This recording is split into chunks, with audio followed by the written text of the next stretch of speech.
तो चलिए आज की स्टोरी शुरू करते हैं। आज तो पक्के मारे गए। वो बाहर की तरफ भागी ही थी कि हॉल का दरवाज़ा बंद हो गया। नूर मुफ्त के खाने के चक्कर में होटल में हो रही एक प्राइवेट बिजनेस पार्टी में आ गई थी। उसे नहीं पता था कि वो पार्टी उसके खड़ूस कजिन सालार खान ने अरेंज की है, जो बिजनेस की दुनिया का बेताज बादशाह था और ख़ानदान का सबसे बिगड़ा हुआ घमंडी लड़का था। उसकी कजिन मारिया तो फ़ौरन ही वहाँ से भाग गई थी, जबकि वो फंस गई थी।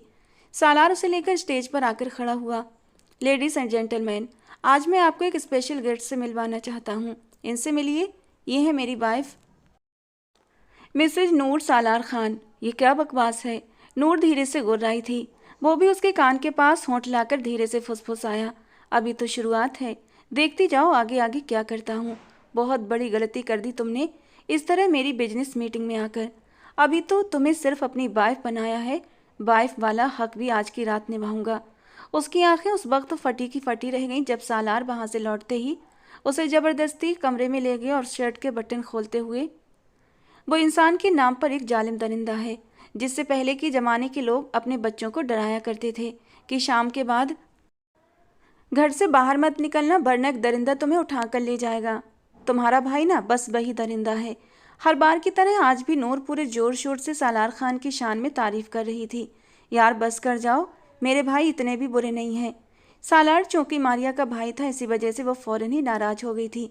अगर तुमने उसकी साड़ लेनी है तो मुझे बता दो, मैं तुमसे दोस्ती तोड़ दूंगी, क्योंकि मैं कभी भी किसी ऐसी लड़की से दोस्ती नहीं करूंगी जिसने मेरे दुश्मन के साथ हाथ मिलाया हो। गुस्से से भरी बैठी नूर मारिया से भी नाराज हो गई थी। जानती हो मारिया, सिर्फ तुम्हारा लिहाज कर जाती हूँ कि अगर उस खड़ूस को मैंने जहर दे दिया तो तुम तो रो रो कर मर ही जाओगी, और मैं अपनी इकलौती दोस्त को खोना नहीं चाहती, वरना न जाने कब का उसे जहर देकर हमेशा के लिए सुला चुकी होती। सालार ने उसे सालार ने उसे दादा जान के हाथों बहुत ज़्यादा जिल्लत सहन करवाई थी, क्योंकि वो हवेली में किसी को बताए बिना अपनी सहेली के साथ घूमने के लिए चली गई थी। यही वजह थी कि अब वो उसकी बुराइयां कर रही थी। उसे इस बात की भनक नहीं थी कि सालार उसी के कमरे के दरवाजे से टेक लगाकर खड़ा उसकी सारी बातें अपने कानों से सुन रहा है। कभी कभी तो मेरा मन करता है कि उसकी गाड़ी के ब्रेक ही फेल। कहते हुए नूर जब मुड़ी तो उसे देखकर अपनी जगह जम सी गई। हाय मेरे अल्लाह, उसने सामने खड़े खड़ूस को देखते ही दहलते हुए अपने दिल पर हाथ रखकर कहा, और उसकी आंखें बड़ी हुई पर नज़ारा वैसा ही रहा। मजबूत चौड़े कंधे, लगभग 6 फुट का कद। बिना शक वो बहुत हैंडसम था, किसी रियासत का शहजादा लगता था। चूंकि वो नूर पर बहुत ज़्यादा पाबंदियां लगाता था, इसलिए नूर को वो बहुत ज़्यादा जहल लगता था। बोलो, चुप क्यों हो गई हो? भाई की आवाज़ सुनकर मारिया भी जल्दी से अपनी जगह से उठकर खड़ी हुई और फिर मौका पाकर वहाँ से निकल गई। नूर ने बहुत गुस्से से उसे जाते हुए देखा था। मैं तुमसे सवाल कर रहा हूँ, बोलो चुप क्यों हो गई हो? ये कहते हुए वो उसकी तरफ बढ़ा। नूर तेजी से पीछे हटती हुई दीवार से लगकर खड़ी हो गई। डर से उसने आंखें बंद कर लीं और उसका शरीर भी धीरे धीरे कांप रहा था। अपने लिए इतनी तारीफ सुनकर वो गुस्से से सन्न रह गया था। सालार ने नूर का बाजू पकड़कर उसे जोर से अपनी तरफ खींचा और वो उसके सीने से चिपक गई। नूर ने जल्दी से उसके सीने पर हाथ रखकर अपने और उसके बीच एक फासला बनाने की कोशिश की। ये क्या कर रहे हो आप सालार भाई? प्लीज़ मुझसे दूर होकर खड़े रहें, उसने कांपते हुए लहजे में कहा। थोड़ी देर पहले जो तुम बोल रही थी ना, उस बात को पूरा करो। वो उल्टा उससे ही सवाल करने लगा। I am really sorry. असल में मैंने ना थोड़ी देर पहले बुखार की गोली खाई थी। मुझे लग रहा है कि वो गोली मेरे सिर पर चढ़ गई है। मैं कुछ भी समझ नहीं पा रही, कुछ भी अनाप शनाप मेरे मुंह से यूं ही निकले जा रहा है, उसने बड़ी मासूमियत से आंखें टिमटिमाते हुए कहा। सालार दांत पीसते हुए उसे देख रहा था। चलो मेरे साथ। और अब उसने उसका बाजू पकड़कर उसे घसीटते हुए कमरे से बाहर निकालना शुरू कर दिया। आप मुझे कहाँ ले जा रहे हैं? प्लीज़ मुझे छोड़े, मेरे बाजू में दर्द हो रहा है, उसने दर्द से कराहते लहजे में कहा। मगर उस दुश्मन जाँ को तो जैसे उसकी दर्द और तकलीफ से कोई फ़र्क ही नहीं पड़ रहा था। वो उसे लेकर किचन में गया। नौकरानी को चूल्हे के पास से हटने का इशारा किया। जबान चलाने से बेहतर है कुछ हाथ चलाओ। क्या मतलब है आपका? उसने पूछा। आज शाम को मेरे कुछ दोस्त आ रहे हैं, उन सब के लिए तुम खाना बनाओगी। मैं खाना? मुझे अपनी दोस्त के साथ कंसर्ट पर। बाकी के शब्द उसके मुंह में ही रह गए। उसने जल्दी से अपने होठों पर दोनों हाथ सख्ती से जमा लिए। अपनी प्लानिंग उसे बताकर वो खुद ही अपने पैरों पर कुल्हाड़ी मारने का काम कर रही थी। क्या कहा तुमने? वो जो किचन से बाहर जा रहा था, उसकी आवाज़ सुनकर पलटकर लौट आया और उसके पास खड़ा हो गया। कुछ भी तो नहीं कहा मैंने, वो बुरी तरह हड़बड़ाई। खाना बनाने के बाद तुम मेरे कमरे की सफाई भी करोगी, और ख़बरदार, अगर तुमने इस हवेली से बाहर कदम निकालने की भी कोशिश की तो मैं तुम्हारी जान ले लूँगा। अगर तुम्हारा गला मैंने अपने हाथों से नहीं दबाया तो मेरा नाम भी सालार खान नहीं। उसकी आंखों में आंसू आ गए थे। आखिर ये चंगेज खान उस पर इतना रौब क्यों जमाता था, उस पर इतना गुस्सा क्यों करता था। गुस्से में उसने सिर झटका और काम में लग गई। जहर लगता है मुझे ये इंसान। अल्लाह करे इसे गंजी बीबी मिले, बल्कि अल्लाह करे इसकी कभी शादी ही ना हो, क्योंकि अगर इसकी किसी लड़की से शादी हुई तो वह बेचारी की ज़िंदगी तो बर्बाद हो जाएगी। अरे मैडम साहिबा, आप साहब को बद्दुआएं क्यों दे रही हैं? वो तो इतने अच्छे हैं। अच्छाई तो मैंने देख ली है उनकी, नूर ने गुस्सीली आवाज में कहा। नूर साहिबा भी अपने नाम की एक थी। कोई काम ढंग से करना उन्होंने सीखा ही नहीं था, और जब तक किसी की नाक में दम न कर देती तब तक उनके बेचैन दिल को सुकून नहीं मिलता था। तुम जाओ यहाँ से, बाकी का खाना मैं खुद बना लूँगी। मगर बीबी साहिबा, आपको तो खाना बनाना आता ही नहीं है। मेरी माँ बनने की ज़रूरत नहीं है, और ना ही मुझे सिखाने की कि मुझे क्या करना चाहिए और क्या नहीं। वैसे भी सिर्फ बिरयानी रह गई है, बाकी सब तो हम बना चुके हैं। अब निकलो यहाँ से। उसने गुस्से में डांट कर नौकरानी को वहाँ से निकाल दिया। नौकरानी मुंह बनाकर किचन से बाहर निकल गई। उसके जाने के बाद नूर ने जल्दी से चीनी पिघलाई और फिर उस चीनी के शीरे को गुड़ के शीरे के साथ मिक्स करने लगी। जब वो बिरयानी का मसाला बना रही थी तो उसने पूरा शीरा उसी मसाले में डाल दिया और थोड़ी देर के बाद पानी और चावल डालकर उसे दम पर रख दिया। अब आएगा मज़ा जब उसके दोस्त ये मीठी बिरयानी खाएंगे। बड़ा आया मुझे सबक सिखाने वाला। ये अल्लाह, इतनी मुश्किल तो उससे तो मुझे कंसर्ट के टिकट मिले थे, लेकिन उससे पहले उसे उस मनहूस इंसान के कमरे की सफाई भी करनी थी। जब वो सालार खान के कमरे में दाखिल हुई तो कमरे की सारी चीज़ें बिखरी हुई थीं। वो जानती थी कि सालार ने यह सब जानबूझकर किया है ताकि उसका वक्त ख़राब हो जाए। उसके दिमाग में ख्याल आया, मगर कंसर्ट पर जाने के लिए उस ख्याल को अमल में लाना ज़रूरी था। उसने किताबें उठाई और उन्हें रैक में रखने की बजाय सालार के कपड़ों वाली अलमारी में ठूंस दिया। बाकी सारी चीज़ें उसने बिस्तर के नीचे फेंक दी। कमरे में जितनी भी धूल मिट्टी थी सबको झाड़ू से बेड के नीचे कर दिया। कुछ चीज़ें उसने बिस्तर की चादर के नीचे छुपा दी। अब वो सुकून से हाथ झाड़कर खड़ी हो गई और कमरे को देखती हुई बोली, वाह, कोई चीज़ बिखरी हुई नज़र नहीं आ रही। कितना अच्छा कमरा साफ करती हूँ मैं। जब वो बाहर आई तो उसे पता चला कि सालार साहब तो घर पर नहीं है। उसने दिल ही दिल में अपने रब का शुक्र अदा किया। दादी जान से कहकर अपने कमरे में चली गई कि उसकी तबीयत कुछ ख़राब है, वो दवा खाकर सो जाएगी, कोई मुझे डिस्टर्ब ना करे। वो घर भर की लाडली बेटी थी, इसलिए उसकी बातों को अहमियत दी जाती थी। बस एक सालार ही था जो उसे किसी काबिल नहीं समझता था, वरना बाकी सब तो उसे बहुत प्यार करते थे। उसने अपने कज़न बलीद को कॉल मिलाई थी, यार प्लीज़ मुझे कंसर्ट पर लेकर जाओ। तुम पागल तो नहीं हो गई हो? तुम मुझे कह रही हो कि मैं शेर की मांद में हाथ डालूं? तुम्हें पता है अगर तुम्हारे उस पागल सरफिरे को पता चल गया तो मुझे टुकड़े टुकड़े कर देगा। तुम तो कहते थे कि तुम किसी से नहीं डरते हो। मैं खुदा, अब्बा और सालार के अलावा किसी से भी नहीं डरता। तुमसे तो बात करना ही फिजूल है। वो कॉल काटने ही वाली थी कि बलीद की सोच में डूबी हुई आवाज़ उसके कानों में गूंजी, मैं सिर्फ एक शर्त पर तुम्हारी मदद करने के लिए तैयार हूँ। कौन सी शर्त? मेरे अकाउंट में 10,000 की रकम ट्रांसफ़र कर दो। तुम पागल तो नहीं हो गए हो? महीने का आखिर चल रहा है, इतने पैसे तो मेरे पास नहीं हैं, मैं तुम्हें कहाँ से दूंगी? तो फिर ठीक है, कंसर्ट को भूल जाओ। बेचारी मेरी कज़न पूरा साल अरिजीत सिंह का इंतज़ार करती रही और जब आया तो उसके कॉन्सर्ट पर ही नहीं जा पा रही। तुम मेरे जख्मों पर नमक मत छिड़को। मत भूलो कि कारमा हर किसी के साथ होता है। हाँ हाँ, मुझे कोई ज़रूरत नहीं है तुम्हारे जख्मों को कुरेदने की। मैं तो बस एक नॉर्मल सी बात कर रहा था।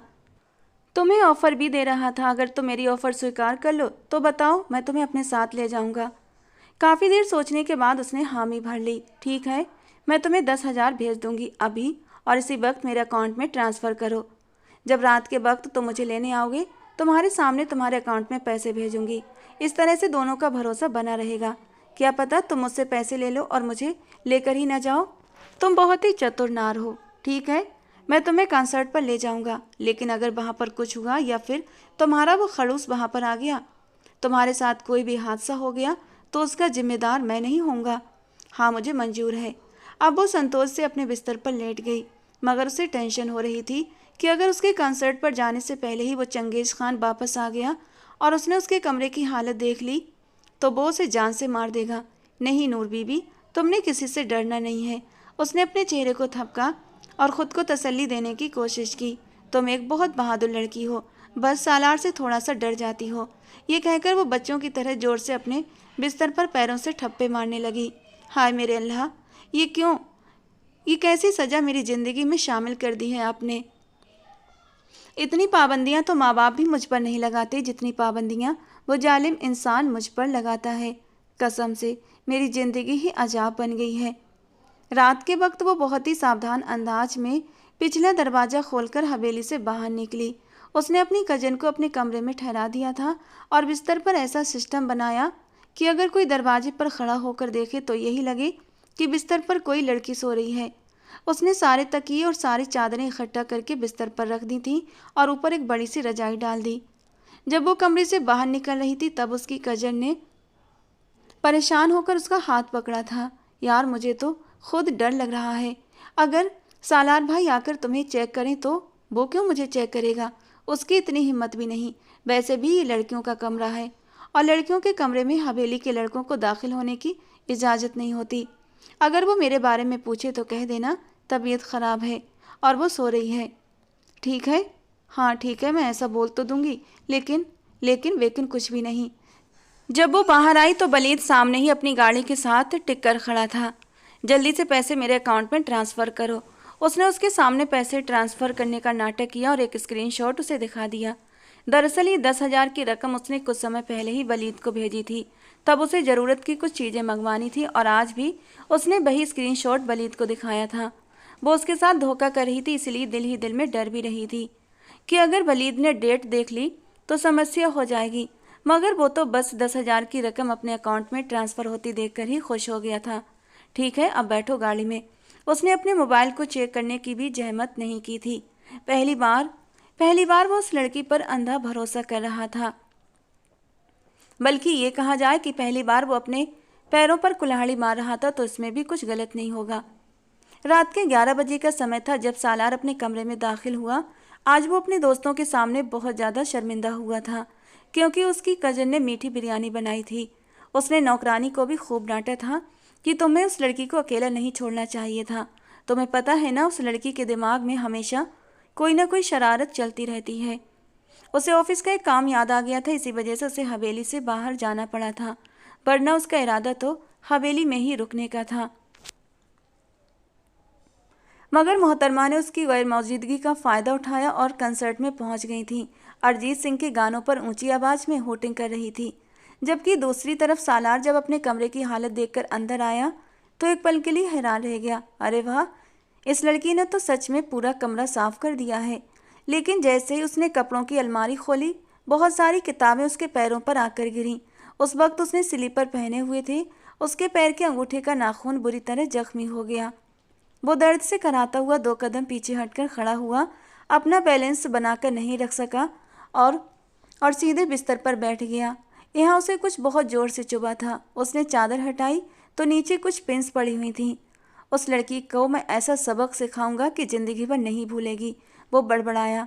किताबें रैक में लगाने की बजाय उस लड़की ने अलमारी में ठूंस दी थीं। कुछ परफ्यूम उसके बिस्तर के नीचे थे और कुछ उसके तकिए के नीचे। उसने काम ठीक करने की बजाय सब गड़बड़ किया था। सालार परेशान नज़रों से चारों ओर देखने लगा। तभी उसकी नज़र ड्रेसिंग रूम की तरफ गई, जहां दरवाजे के नीचे से थोड़ा थोड़ा पानी बाहर निकल रहा था। उसे तुरंत कुछ गड़बड़ होने का एहसास हुआ। जैसे उसने ड्रेसिंग रूम का दरवाज़ा खोला, सामने का मंजर देखकर उसका सिर घूम गया। उसके ड्रेसिंग रूम से जुड़ा हुआ बाथरूम, जहाँ पर टब का नल खुला रह गया था और सारा पानी बहकर ड्रेसिंग रूम में भर गया था। जब वो गुस्से से उस लड़की के कमरे में गया तो नम्रा उसके सामने आकर खड़ी हो गई। अरे भाई, कहाँ जा रहे हैं? मेरे सामने से हटो, मुझे उस बेवकूफ़ लड़की को सबक सिखाना है। आखिर वो खुद को समझती क्या है? हवेली का हर इंसान उससे डरता था सिवाय सालार के। अगर वो उस पर कोई हुक्म चलाता तो बदले में वो भी उसे परेशान कर देती। उसकी तबीयत ठीक नहीं है, वो तो सो रही है। उससे कहो कि अभी और इसी वक्त बाहर निकले। अरे भाई, आप समझने की कोशिश क्यों नहीं कर रहे? उसकी तबीयत सच में ख़राब है। उसने नम्रा को साइड में किया और कमरे के बीच में जाकर खड़ा हो गया। उसने देखा कि कोई बिस्तर पर लेटा हुआ था और उसने सिर तक चादर ओढ़ रखी थी।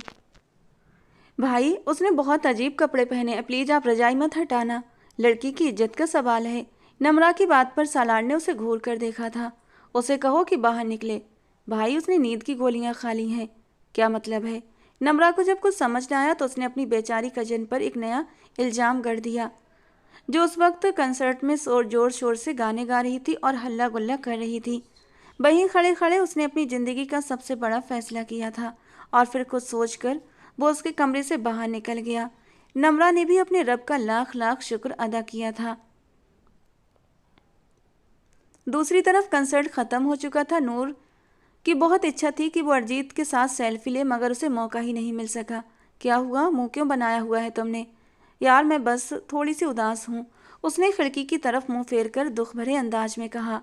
तुम्हें क्या लगा था कि वो तुम्हें देखकर पहली ही नज़र में तुम्हारा दीवाना हो जाएगा और फिर सब लोगों के सामने तुम्हारे लिए गाना गाएगा? ये भी हो सकता है कि वो तुम्हें प्रपोज कर बैठे। ओह हेलो मैडम, ये सब कुछ फिल्मों और ड्रामों में होता है, मैं फिर भी तुमको चाहूँगा।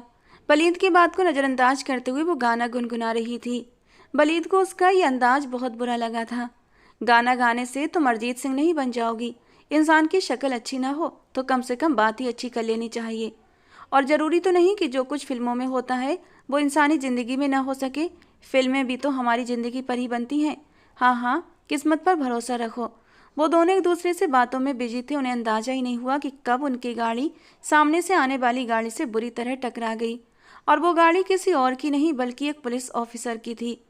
वो दोनों उस वक्त रॉन्ग वे पर जा रहे थे।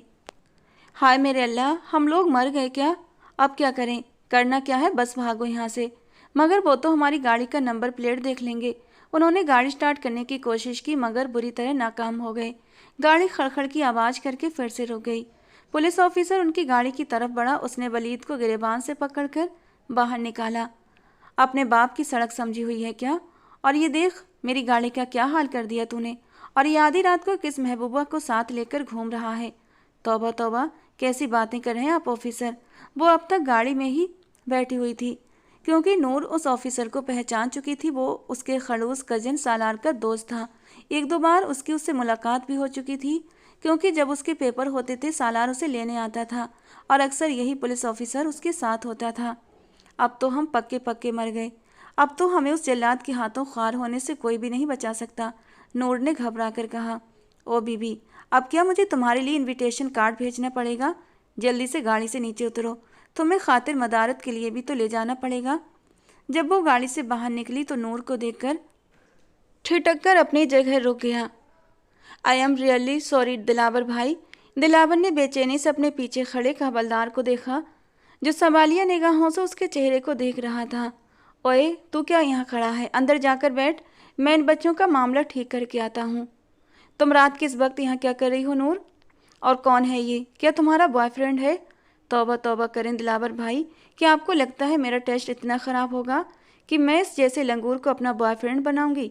उसने फ़ौरन नामे गर्दन हिलाई। लंगूर कहे जाने पर वलीद ने उसे खा जाने वाली नज़रों से घूरा था।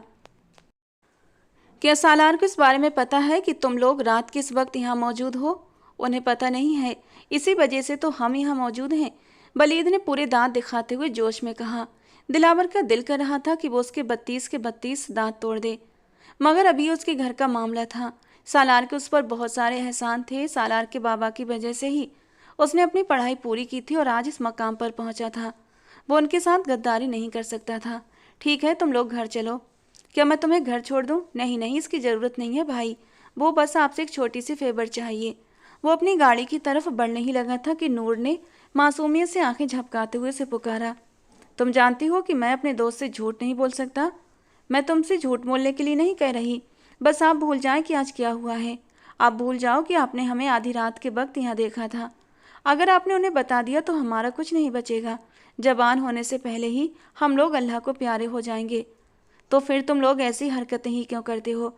दिलावर भाई देखो, मैं आपके कदमों में भी, क्या पागल तो नहीं हो गई हो? ठीक है, तुम लोग जाओ यहाँ से, मैं इस बारे में कुछ भी नहीं बोलूँगा।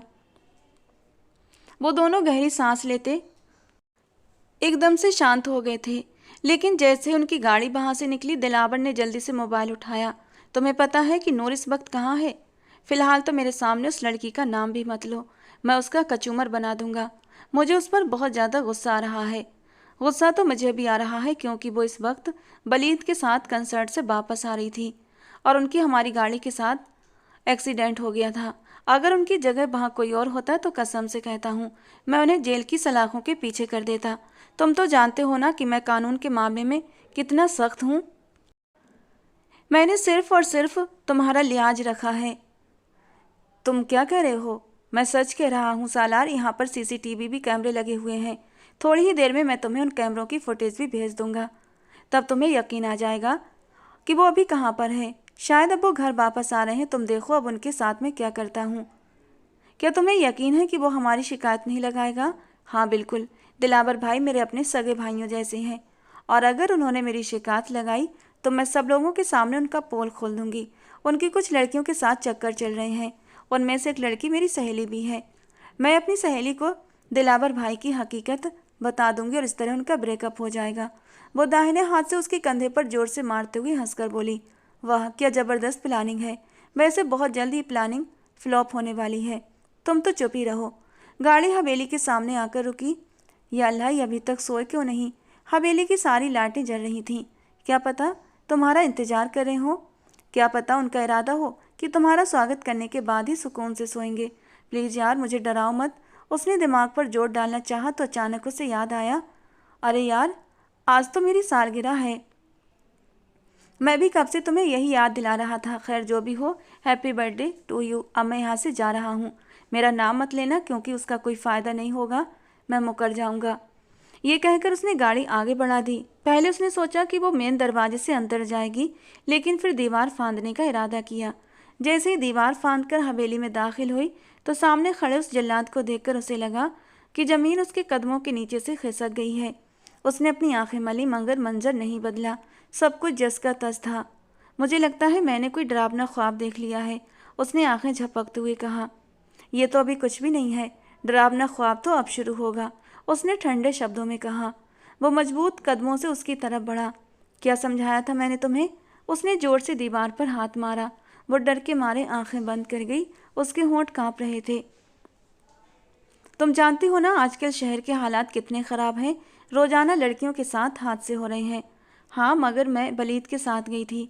मुझे उस इंसान पर यकीन नहीं। और तुम इस इंसान पर कैसे यकीन कर सकती हो जिस पर उसके अपने घर वाले भरोसा नहीं करते? उसने गुस्से के मारे दीवार पर मुक्का मारा। I am really sorry. उसके चीखने पर वो एकदम डर के मारे उछल पड़ी थी और उसके कांपते होंठों से सॉरी निकला था। तुम्हारी सॉरी की ऐसी की तैसी। आज के बाद तुमने एक कदम भी हवेली से बाहर नहीं निकालना है। अगर कहीं जाना है तो मैं तुम्हारे साथ चलूंगा या फिर चाचा जी या फिर पापा जी के साथ जाओगी। अकेले बिल्कुल नहीं जाओगी। सुना है ना तुमने वो हॉस्पिटल वाला केस? दिल दहला देने वाली खबर पर हर किसी के रोंगटे खड़े हो गए हैं, लेकिन तुम हो कि तुम पर जरा भी जूं नहीं रेंगती। वो काफ़ी देर तक उसकी ये बातें सहती रही और आखिरकार फूट पड़ी। आप मेरे साथ ऐसा नहीं कर सकते। आपका मुझ पर कोई हक नहीं है।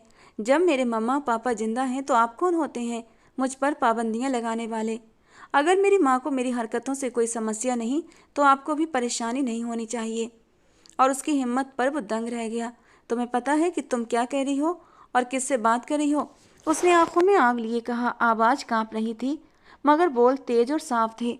हाँ मैं जानती हूँ कि मैं किससे और किस तरह से बात कर रही हूँ, जिसे दूसरों की जिंदगियों की डोर खींचने का बड़ा शौक है। मगर मिस्टर सालार, एक बात आप हमेशा याद रखिएगा, आप बाकियों को तो कंट्रोल कर सकते हैं पर मुझे कंट्रोल नहीं कर सकते, क्योंकि इस सब के लिए आपके पास मुझ पर हक होना जरूरी है और वो हक आपके पास नहीं है। ठीक है मोहतरमा, बहुत जल्द आपको इस सवाल का भी जवाब मिल जाएगा। सालार की आवाज़ में ठंडापन था मगर लहजा तेज और असरदार। और मुझे पूरा यकीन है कि उस दिन आपकी सारी गलतफहमियां दूर हो जाएंगी। तब आपके पास इन हालात को स्वीकार करने के अलावा कोई और रास्ता नहीं बचेगा। ये कहकर वो गुस्से से लॉन्ज में चला गया।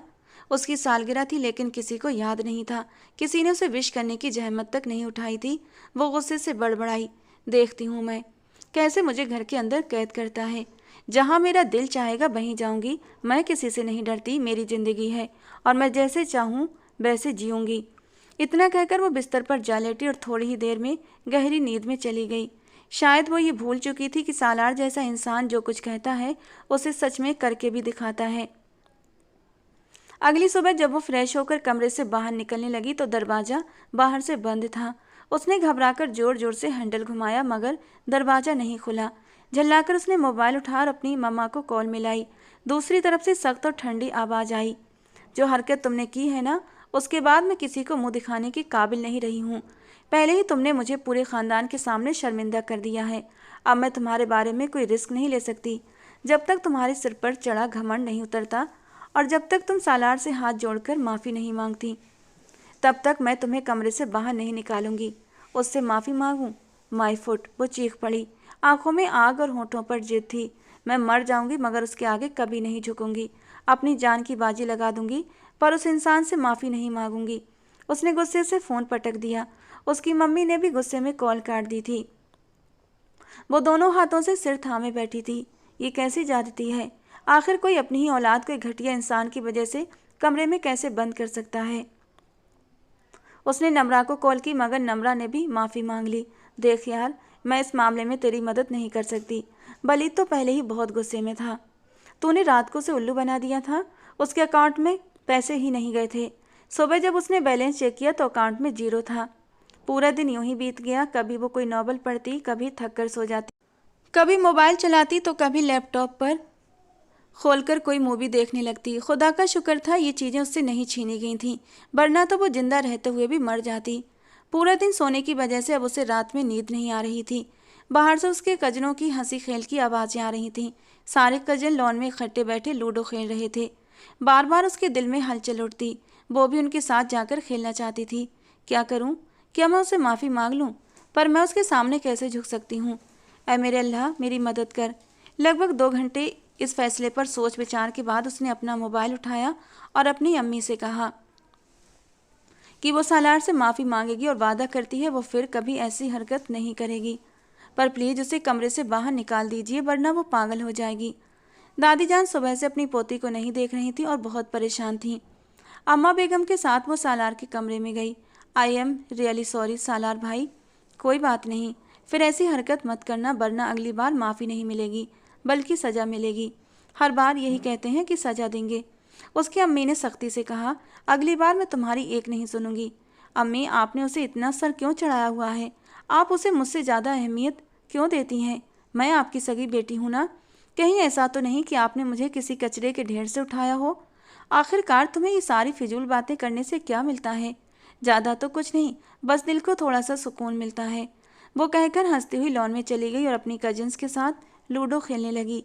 ये अलग बात थी कि वो बड़ी चीटर थी। इतनी चालाकी से चीट करती कि कोई उसे पकड़ भी ना पाए और वो अक्सर जीत भी जाती थी। यार मुझे बताओ, क्या सालार भाई की कोई गर्लफ्रेंड नहीं है? तुम उन्हें भाई क्यों कहती हो? उसकी फुप्पो की बेटी ने टोकते हुए पूछा। वो मेरे भाई हैं तो मैं उन्हें भाई ही कहूँगी। अरे किसने कहा कि वो तुम्हारे भाई हैं? वो तो तुम्हारे होने वाले सैया हैं। ये शब्द सुनकर उसे कुछ पलों के लिए अपने कानों पर यकीन नहीं आया। तुम मेरे साथ मजाक कर रही हो ना? बिल्कुल नहीं, मैं तुमसे मजाक क्यों करूँगी? और मैं इतनी बड़ी बात बिना तस्दीक के नहीं कहती। मेरी अम्मी ने कुछ दिन पहले ही मुझसे इस बारे में बात की थी। उन्हीं ने बताया कि तुम्हारी सगाई तुम्हारे बचपन में ही सालार के साथ कर दी गई थी। मैं इस सगाई को नहीं मानती और अगर किसी ने मुझसे पूछा तो मैं इनकार कर दूंगी। अब उसे समझ में आया जब वो सालार को भाई कहती थी तो वो चिढ़ क्यों जाता था, फिर क्यों वो उसके भाई कहने पर भड़कता था। उफ, अब ये क्या नई मुसीबत आ गई। उसका दिमाग बहुत तेज़ी से घूम रहा था। आने वाले वक्त के लिए उसे बड़ी प्लानिंग करनी थी। वो और मारिया यूनिवर्सिटी से घर लौट रही थी कि अचानक रास्ते में गाड़ी खराब हो गई। ड्राइवर गाड़ी जांच रहा था। बेगम साहबा रुकिए, मैं अभी दूसरी गाड़ी मंगा देता हूँ। नहीं, इसकी ज़रूरत नहीं, हम दोनों लोकल चले जाएंगे। क्या मतलब? तुम लोकल चली जाओ? मुझे माफ़ रखो मैडम। ड्राइवर, आप मुझे गाड़ी मंगवा दें। मारिया किसी ऑटो से जाना नहीं चाहती थी। मैं देख रही हूँ कि तुम काफ़ी अरसे से मुझसे कुछ दूरी बनाए हुए हो। बताओ आखिर मेरी क्या गलती है? तुम्हारा खड़ूस भाई हर वक्त मेरे खून का प्यासा बना रहता है। अब क्या मैं अपनी ज़िंदगी खुलकर एंजॉय भी नहीं कर सकती? देखो, तुम्हें ज़िंदगी एंजॉय करने से कोई रोक नहीं रहा, पर जिस तरह तुम हर वक्त ये हरकतें करती हो ना, ये तुम्हें शोभा नहीं देता। तुम हवेली की औरत हो, होने वाले सरदार की बीवी। बाकी शब्द उसके मुंह में रह गए। नहीं, मैं उसे सरदार नहीं मानती और ना ही मैं उसकी बीवी बनूंगी। क्या तुम्हें इसके बारे में पहले से पता था? मारिया ने हैरानी से देखा। हाँ, 2 सप्ताह पहले ही फुप्पो की बेटी ने बताया था। मैं तुम्हारे लिए एक बात कर दूं, मैं इस रिश्ते को नहीं मानती और अगर मुझे इसे तोड़ने के लिए घर से भागना पड़ा तो मैं पीछे नहीं हटूंगी। अच्छा, वैसे भाई में कमी क्या है? तुम्हें किसने कहा कि तुम्हारे भाई में कमी है?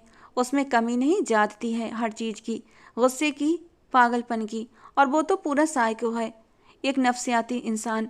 मैं उसकी वजह से अपनी जवानी, अपनी खूबसूरत जिंदगी बर्बाद नहीं करूंगी। वो दोनों आगे चलने लगीं कि किसी को एहसास भी न हुआ कि वो कहाँ जा रही हैं। अचानक नूर की नज़र एक बहुत बड़े आलीशान होटल पर पड़ी जिसके बाहर लंबी लंबी गाड़ियां खड़ी थीं। मुझे भूख लग रही है, चलो अंदर चलते हैं, कुछ खा लेते हैं। उसके चेहरे पर शरारती चमक थी। होटल के बाहर निकलते 2 आदमियों के मुंह से उसने सुना था कि अंदर कोई बहुत बड़ी बिजनेस पार्टी चल रही है। उसने मन ही मन मुस्कुराकर कहा, बस यही मौका है, अंदर चलते हैं, थोड़ा खा लेंगे और फिर चुपके से निकल जाएंगे। दोनों ने अच्छे ब्रांडेड कपड़े पहने थे, महंगे बैग भी थामे हुए थे, शक्ल से भले कम उम्र लग रही थी, लेकिन किसे क्या परवाह थी कि वो कौन है। वो मारिया का हाथ पकड़कर तेजी से होटल के अंदर चली गई। ये कहाँ जा रही हो? ये तो पार्टी हो रही है, खड़ी रहो शांति से, वरना तुम ही हमारा भांडा फोड़ दोगी। यार बताओ तो सही, अब क्या करने वाली हो? ज़्यादा कुछ नहीं, बस मुफ्त का खाना खाने का मन कर रहा है। तुम्हें पता है, मैं और बलीद पहले भी 2 बार ऐसा कर चुके हैं और कभी पकड़े नहीं गए। मारिया ने फुसफुसाकर कहा, मुझे डर लग रहा है। देखो, किसी ने सालार भाई का नाम पुकारा। अरे सिर्फ वही एक सालार तो नहीं दुनिया में, न जाने कितने सालार होंगे। तुम्हारे तो हर वक्त कान बजते हैं। कभी अपने भाई के अलावा किसी और के बारे में भी सोचा करो।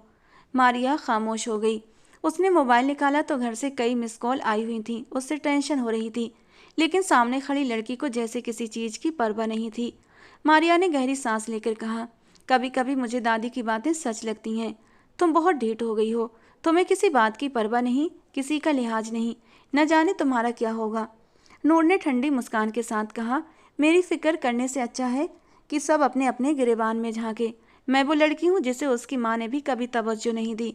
जब पैदा हुई तो दादी की गोद में फेंक दिया, और जब जवान हुई तो एक जालिम इंसान की कैद में। यानी मेरी इस दुनिया में मेरी कोई वैल्यू ही नहीं, मेरे फैसलों की कोई अहमियत ही नहीं।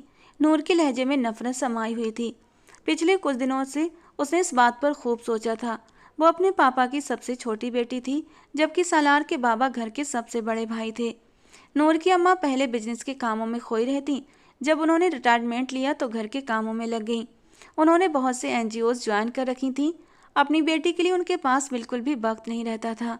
और हाँ, जब भी सालार उसकी शिकायत करता तो वो उसे तुरंत कटघरे में खड़ा कर देती, बिना कुछ पूछे, बिना उसे कोई मौका दिए। हर बार उसकी जबान पर हर बात उसकी जबान पर सजा होती थी। ये सब चीज़ें नूर को बहुत तकलीफ देती, पर चुप रहने के अलावा कोई राह नहीं थी। अब वक्त आ गया था, उसने ठान लिया था वो अपनी चुप्पी को जबान देगी।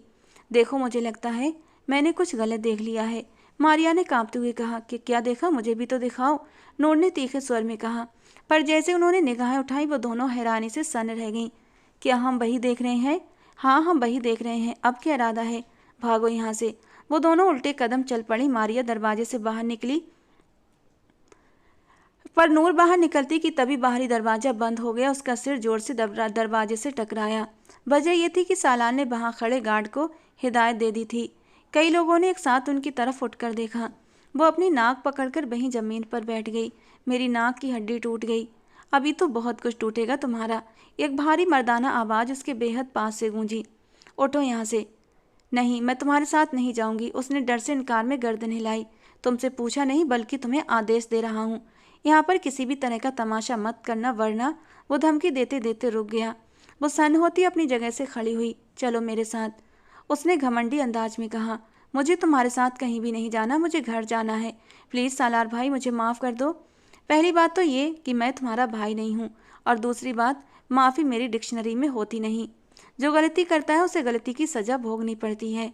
वो सालार के पीछे छिपने की कोशिश कर रही थी, क्योंकि जैसे ही वो उसके पहलू में जाकर खड़ी हुई, सारी निगाहें उस पर उठ गई थीं, और ज़्यादातर लड़कियों की नज़रें थीं। ठरकी इंसान, न जाने कितनी लड़कियों को अपनी झूठी मोहब्बत के जाल में फंसा रखा होगा। उसकी आंखों से जलन और नफरत टपक रही थी। कैसे घूर रही हैं सब, कहीं मुझे तो बद्दुआएं नहीं दे रही।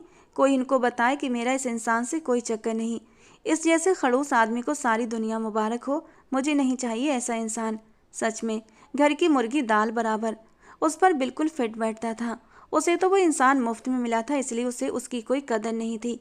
जबकि सालार की कंपनी और उसके सर्कल में बड़े बड़े घरानों की लड़कियां इस इंतजार में थी कि वो उन पर नजरें करम करे और उन्हें अपनी बीवी बना ले। स्टेज पर चलो। क्या? मैंने कहा मेरे साथ स्टेज पर चलो। उसकी आवाज़ में मिठास थी मगर आंखों में सख्ती। नूर का दिल जोर से धड़का। सालार की मुस्कान उसे चुभ रही थी। साफ दिख रहा था वो जबरदस्ती मुस्कुरा रहा है। उसकी मुस्कान बनावटी थी, झूठी थी। वो स्टेज पर जाकर खड़ी हुई और सालार भी उसके बिल्कुल पास आ गया। तो हेलो लेडीज एंड जेंटलमैन। सालार की भारी आवाज़ ने सबका ध्यान खींचा। उसने नूर की कमर पर हाथ रखा, उसे अपने करीब कर लिया। नूर को उसकी उंगलियों की सरसराहट अपनी कमर और पेट पर महसूस हुई। उसका दिल इतनी तेजी से धड़क रहा था कि उसे लगा सब सुन लेंगे। ठंड इतनी थी कि हाथ जम रहे थे, लेकिन उसे तो पसीना आ रहा था। आज मैं आपको किसी से मिलवाना चाहता हूँ। सबकी नज़रें अब सिर्फ उन दोनों पर थीं जो स्टेज पर खड़े एक परफेक्ट कपल लग रहे थे। ये है मेरी वाइफ। वो लफ्ज नहीं थे, पिघला हुआ शीशा थे जो किसी ने उसके कानों में उड़ेल दिया था। कि क्या? उसके होंठ कांप गए। दिमाग जैसे सुन्न हो गया। ये कैसा मजाक था? दिल चाहा कि वहीं चिल्लाकर सबको सच्चाई बता दे, लेकिन आवाज़ गले में ही अटक गई। उसने सिर झुका लिया। सालान ने मुस्कुराकर आगे कहा, थोड़ी सी शर्मीली है। और सब लोग खुलकर हंस पड़े। कुछ के चेहरों पर मनोरंजन और कुछ पर जलन थी। रिपोर्टर्स तुरंत उनकी ओर बढ़े थे। सालान ने उसे स्टेज से उतरने का इशारा किया और खुद मीडिया से इंटरव्यू देने लगा।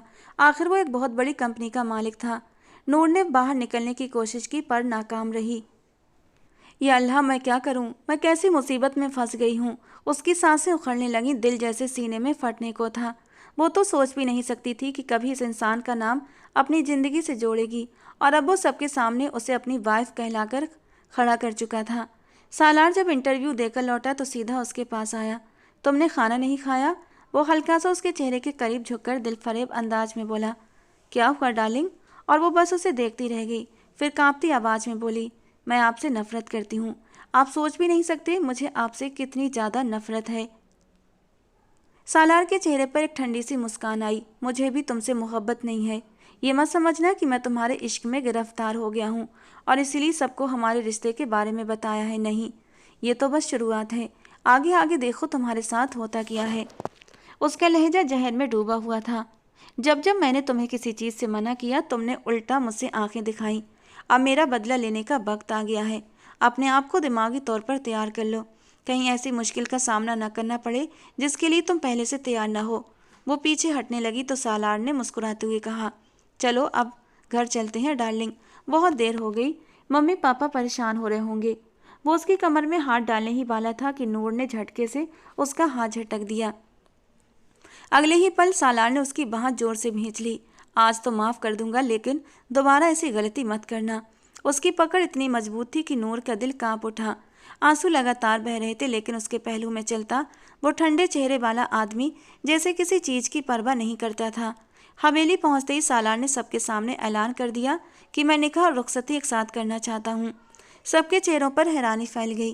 बेटा सब ठीक तो है ना? जी आंटी, सब ठीक है, बस अब इसके बिना रहा नहीं जाता। ये बात उसने बहुत धीरे से कही थी कि सिर्फ नूर ने सुना था। मैं तुमसे शादी नहीं करूंगी, नूर चीख उठी। सालार ने बेपरवाही से अपने कानों में उंगलियां डालीं। अच्छी औरतें ऊंची आवाज़ में नहीं चिल्लाती। अगर तुम खानदानी औरत हो तो अपने अंदर खानदानी औरतों वाली तहजीब लाओ। ये क्या हर वक्त गला फाड़ कर बोलती रहती हो? मुझे ऐसी लड़कियां बिल्कुल पसंद नहीं। फिर ठंडी नज़र सबको देखता हुआ बोला, चाची जरा इसको थोड़ी तमीज़ सिखाएं। और फिर अपने कमरे में चला गया और नूर के अंदर तो आग भड़क उठी। ये अपने आप को समझता क्या है? क्या सोचता है मुझे खरीद लेगा? तभी उसकी माँ ने एक जोरदार थप्पड़ उसके गाल पर मारा। क्या किया है तुमने? उन्होंने उसके बाजू पकड़कर झंझोड़ दिया। मैंने कुछ नहीं किया अम्मी। उसने मेरी ज़िंदगी बर्बाद की है। आपको हमेशा मैं ही क्यों दिखती हूँ? वो क्यों नहीं दिखता जिसने मेरी खुशियों पर सांप बनकर डेरा डाल रखा है? मैं उसकी गुलामी नहीं कर सकती। मैं उसके हुक्म पर नहीं चलूँगी। मैं अपनी जान दे दूँगी पर उससे शादी नहीं करूँगी। अमीना बेगम की आवाज़ कांप गई। अगर तुमने उससे शादी नहीं की तो फिर मेरी लाश देखना। नूर ठिठक गई, उसकी सांसें रुक सी गईं। तुम्हारी उससे मंगनी हो चुकी है। हमारे खानदान में मंगनियां नहीं टूटा करती। पहले भी तुम्हारी वजह से बहुत जलील हो चुकी हूँ, अब और होना नहीं चाहती। अम्मी, आप मेरे साथ ऐसा कैसे कर सकती हैं? शब्द उसके होठों पर आकर जम गए। वो कुछ कह नहीं पाई, बस अंदर चली गई। कमरे में पहुंचते ही फूट फूट कर रोने लगी। अपनी सारी हिम्मत जुटाकर वो फिर सालार के कमरे में गई। मुझे आपसे कुछ जरूरी बात करनी है, उसने बेदर्दी से आंसू पोंछे। सालार ने उसे देखा। उसकी आंखों में थोड़ी नरमी आई, लेकिन लहजा अब भी ठंडा था। मेरा मूड बहुत अच्छा है, कोई बेवकूफ़ी भरी बात करके इसे खराब मत करना। जाहिर सी बात है, उसने कांपती आवाज में कहा। दूसरों की जिंदगी बर्बाद करके आपको तो खुशी ही मिलती होगी। सालार के चेहरे का रंग बदल गया। आखिर ऐसा क्या कर दिया मैंने कि तुम मुझसे इतनी नफरत करती हो? उसकी आवाज़ गरज उठी और कमरे की हवा अचानक भारी हो गई। आप मुझसे पूछ रहे हैं कि आपने क्या किया है? वो चीखी, आंखों में गुस्सा और दर्द एक साथ तैर रहे थे। जरा अपने गिरेबान में झांकिए। बचपन से लेकर अब तक मेरी जिंदगी का हर फैसला आपने लिया है। छोटे से छोटे मसले पर भी मुझे आपसे इजाज़त लेनी पड़ती है, और अगर आपकी इजाज़त ना मिले तो मैं कुछ भी नहीं कर सकती। मेरी उम्र की सारी लड़कियां अपनी ज़िंदगी एंजॉय कर रही हैं, और मैं हूँ जो इस हवेली में कैद होकर रह गई हूँ। इसके अलावा और क्या सुनना चाहते हैं आप मुझसे? उसकी आवाज़ कांपने लगी थी। मेरी पूरी क्लास ट्रिप पर गई, सब ने बहुत मज़ा किया, लेकिन मैं नहीं गई क्योंकि आपने उसे अपनी अना का मसला बना लिया था। अपनी अना की वजह से हमेशा मेरी खुशियाँ कुर्बान कर देते हैं आप। उसने अपना चेहरा दोनों हाथों में छिपा लिया और फूट फूट कर रोने लगी। सालार कुछ पल तक उसे देखता रहा, फिर धीमी आवाज में बोला, मैंने जो भी किया तुम्हारी भलाई के लिए किया, लेकिन मैं वादा करता हूँ अब तुम्हारे ऊपर कोई पाबंदी नहीं लगाऊंगा। तुम आज़ाद हो, अपनी ज़िंदगी अपने हिसाब से जी सकती हो। वो आंसू पोंछते हुए बोली, मुझे आपसे फिर भी शादी नहीं करनी, बस यही बताने आई थी। अगले ही पल वो झटके से उठा और उसे दीवार के साथ लगा दिया। शादी तो तुम मुझसे ही करोगी, चाहे हंसकर करो या रोकर। बाकी तुम्हारी सारी शिकायतें मैंने सुन ली हैं, वक्त आने पर ठीक भी कर दूंगा। आगे से तुम्हारे मसलों में दखल नहीं दूंगा। उसने उसके चेहरे की तरफ देखा, फिर ठंडे व्यंग से बोली, क्या मैं आपको शक्ल से बेवकूफ़ लगती हूँ? सालार ने पूरी मासूमियत से हाँ में सर हिला दिया। हाँ, बहुत ज़्यादा बेवकूफ़। इसी वजह से तो मैं तुम्हें कोई फैसला अकेले लेने नहीं देता। इतना कहकर उसने उसका सिर अपने सीने से लगा लिया और एक पल को वो जम सी गई। उसकी सांसें रुक सी गईं। सालार की आवाज़ बेहद मुलायम थी। मैं जानती हूँ आप मुझसे शादी सिर्फ इसलिए करना चाहते हैं ताकि आप मुझे अपना गुलाम बनाकर रख सकें। वो गहरी सांस लेकर थोड़ा पीछे हट गया। यानी अब तुम्हें मुझ पर यकीन नहीं? उसकी आवाज़ भारी थी। अगर गुस्से में पेश आऊँ तो सबको शिकायत होती है, और अगर प्यार से बात कर लूँ तो लोगों को शक होने लगता है। बताओ आखिर करूँ तो क्या करूँ? नूर कांपती आवाज़ में बोली, आप बस मेरी ज़िंदगी से चले जाइए। वो तो मैं नहीं कर सकता, सालार ने शांत लहजे में कहा। बाकी जो हुक्म दोगी सर आंखों पर। वो झुककर बोला। मगर नूर गुस्से से कमरे से बाहर निकल गई। उसका दिल जोर जोर से धड़क रहा था। ये अचानक इतना अच्छा क्यों बन रहा है? आखिर उसके दिमाग में चल क्या रहा है? उसने धीरे से बुदबुदाया, या अल्लाह मुझे इस इंसान से बचा ले। हवेली में शादी की तैयारियां शुरू हो गई थीं। अगले दिन उसकी माँ आई, उसे गले लगाकर रोने लगी। नूर के अंदर ज्वाला उठी। अम्मी, आपने मुझे उस वक्त अकेला छोड़ दिया जब मुझे आपकी सबसे ज़्यादा ज़रूरत थी। उसकी माँ ने कांपती आवाज़ में कहा, मुझे माफ़ कर दो, अब ऐसा नहीं होगा। उन्होंने उसके हाथ कसकर थामे। मैंने सालार की आंखों में तुम्हारे लिए मोहब्बत देखी है। वो जुबान का कड़वा है, गुस्से का तेज है, लेकिन दिल का बहुत अच्छा है। नूर बस उन्हें देखती रही। उसके चेहरे पर दर्द और बेबसी दोनों थे। वो तुमसे बहुत मोहब्बत करता है। उसने खुद दादी जान से आकर तुम्हारी शादी की बात की थी। जानती हूँ, मेरे ही सामने उसने गुस्से से कहा था, जैसे वो मुझ पर एहसान कर रहा हो। नहीं नूर, इससे पहले भी वो दादी जान के पास आया था, और उसके लहजे में सिर्फ और सिर्फ मोहब्बत थी। मैं नहीं चाहती कि तुम उस इंसान की मोहब्बत खो दो। वो मुझसे मोहब्बत करता है, फिर मुझ पर इतनी सख्तियाँ क्यों करता है? हाँ, उससे गलती हो गई थी। उसे इतनी कड़ी सज़ा नहीं देनी चाहिए थी, मगर जो कुछ भी वो करता है तुम्हारी भलाई के लिए ही तो करता है। वरना तुम खुद सोचो, हवेली में तुम्हारे अलावा भी बहुत सी औरतें, लड़कियां हैं, लेकिन उसने कभी किसी और लड़की की पर्सनालिटी में दिलचस्पी नहीं ली। सिर्फ तुम्हारे मामले में ही वो बहुत पजेसिव हो जाता है। उस दिन भी तुम थोड़ी सी लेट हो गई थी। तुमने बाद में ही मुझे बताया था कि तुम अपनी सहेलियों के साथ गई हो, पर सालार को इस बारे में मालूम नहीं था। मेरे सामने खड़े खड़े उसने सबसे पहले पुलिस अफसर दोस्त को कॉल लगाई थी। उसके बाद उसने अपने गार्ड्स को भी हिदायत दी थी कि वो तुम्हें ढूंढें। हालांकि मैंने उसे बताया भी था कि परेशान होने वाली बात नहीं है। उस दिन मैंने उसकी आंखों में तुम्हारे लिए फिक्र देखी थी और उसी वक्त मुझे यकीन हो गया था कि मैं अपनी बेटी को ऐसे जिम्मेदार इंसान के हवाले ही करूंगी। अम्मी, अगर उसकी वजह से मुझे किसी भी तरह की परेशानी हुई तो मैं उस इंसान का गला घोंटकर खुद मार दूंगी। फिजूल की बातें मत करो नूर, मैंने तुम्हें 1000 बार समझाया है। अपने दिमाग से हर तरह की टेंशन निकाल दो, इंशाल्लाह सब कुछ बेहतर होगा। अल्लाह पर और मुझ पर भरोसा रखो। तुम्हारी माँ भी तुम्हारे साथ गलत नहीं करेगी। मैं तुमसे बेहद प्यार करती हूँ। बस मसला ये था कि मैं कभी भी अपने प्यार का इजहार खुलकर नहीं कर पाई। दिल में तुम्हारी ही फिक्र रहती थी। मगर अगर मुझे पता होता ये फिक्र खामोशी नहीं बल्कि खुलकर होती है तो बहुत पहले ही तुम्हारी शिकायतें दूर कर देती। कुछ ही हफ्तों में बहुत धूमधाम से उनका निकाह हुआ। वो शहजादी जैसी खूबसूरत हसीना सालार के पहलू में बैठी थी। वो बार बार उसके चेहरे को निहारता रहा। ब्यूटिशियन ने उसे बहुत खूबसूरत बना दिया था। हैवी मेकअप के बावजूद भी वो उम्र से बहुत छोटी लग रही थी। लोगों की नजरें बार बार उस पर उठ रही थी। इसके चेहरे पर घूंघट डाल तो मुझे डर लग रहा है कि कहीं से नजर न लग जाए। सालार की बात सुनकर वो हैरानी से उसके चेहरे की ओर देखने लगी। वो औरतों से भी थोड़ा सा इनसिक्योर महसूस हो रहा था। मगर भाई, सब लोग मजाक कर रहे हैं, मुझे किसी से कोई फर्क नहीं पड़ता। जो कहा है वो करो। उसके चेहरे पर हल्का सा घूंघट डाल दिया गया और अब सालार संतुष्ट होकर सोफे से टिक कर बैठ गया। उसका दिल कर रहा था कि जल्दी से ये सब खत्म हो और वो उस लड़की को लेकर अपने घर चला जाए। अपने कमरे में वो आज खुलकर उसे अपनी मोहब्बत का इजहार करना चाहता था। उसे बताना चाहता था कि उसने उस लड़की को कितना चाहा है। बचपन से लेकर अब तक वो सिर्फ और सिर्फ उसी के बारे में सोचता रहा था और उसने जो कुछ भी किया उसके पीछे भी उसी लड़की की भलाई थी। अपने दोस्तों की वजह से वो थोड़ी देर से कमरे में दाखिल हुआ था। तब तक वो गहरी नींद में सो चुकी थी।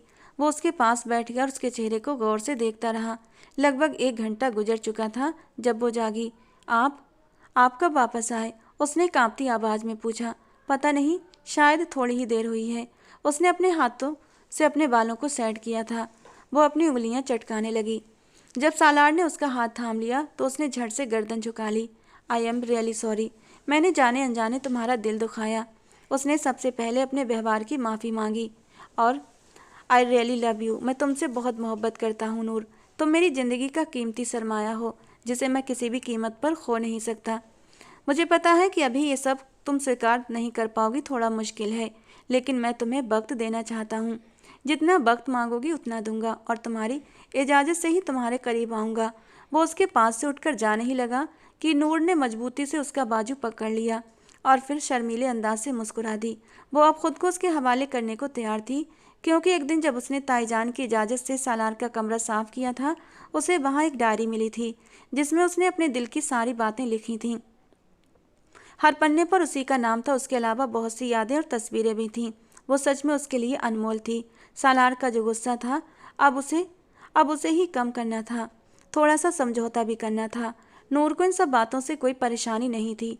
वो जानती थी अगर उन्होंने एक दूसरे को समझा तो उनकी ज़िंदगी बहुत ही खूबसूरत और खुशहाल गुजरेगी। मुस्कुराते हुए उसने अपना सर सालार के कंधे पर टिकाया और उसकी रजामंदी पाकर सालार खुशी से खिल उठा था। उसने उसे जोर से अपने सीने में भींच लिया था। दोस्तों, आज की हमारी कहानी आपको कैसी लगी कमेंट बॉक्स में ज़रूर बताना। पसंद आई हो तो प्लीज़ लाइक करना।